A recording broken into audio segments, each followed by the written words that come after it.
পবিত্র মাহে রমজান। চলে এসেছে রোজার মাস। রোজা হচ্ছে ইসলামের তৃতীয় স্তম্ভ। রোজা শব্দটি ফার্সি, এর আরবি পরিভাষা হচ্ছে সওম। সওম অর্থে বিরত থাকা, পরিত্যাগ করা।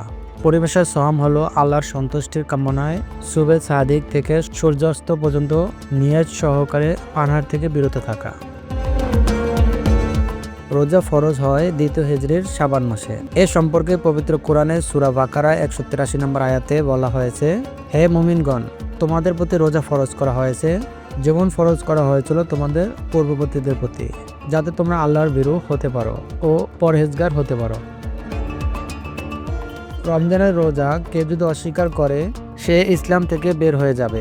নবী করিম সাল্লাল্লাহু আলাইহি সাল্লাম বলেন, যে ব্যক্তি কোনো ওজর বা অসুস্থ ছাড়া রমজানের একটি রোজা পরিত্যাগ করবে, ওই রোজার পরিবর্তে আজীবন রোজা রাখে তবুও এক রোজার ক্ষতিপূরণ হবে না। রোজার গুরুত্ব সম্পর্কে আল্লাহ তাআলা বলেন, তোমাদের মধ্যে যে ব্যক্তি এক মাস রমজান পাবে সে অবশ্যই রোজা রাখে, আর তোমাদের মধ্যে কেউ যদি অসুস্থ হয় বা সফরে থাকে তবে অন্য সময় সে সমান সংখ্যা পূরণ করবে। সূরা বাকারা আয়াত 185। রাসূলুল্লাহ সাল্লাল্লাহু আলাইহি সাল্লাম বলেন, যে ব্যক্তি কোনো রোজাদারকে ইফতার করাবে সে তার রোজাদারের অনুরূপ প্রতিদান লাভ করবে, তবে রোজাদারের প্রতিদান থেকে বিন্দু মাত্র হ্রাস করা হবে না।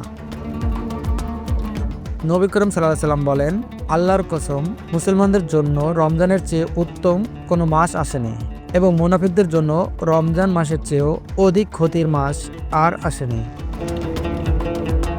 পবিত্র কোরআনে আল্লাহ তাআলা আরও বলেন, হে ঈমানদাররা, তোমাদের ওপর রোজা ফরজ করা হয়েছে যেমন ফরজ করা হয়েছিল তোমাদের পূর্ববর্তীদের ওপর, যাতে তোমরা তাকওয়া অবলম্বনকারী হতে পারো।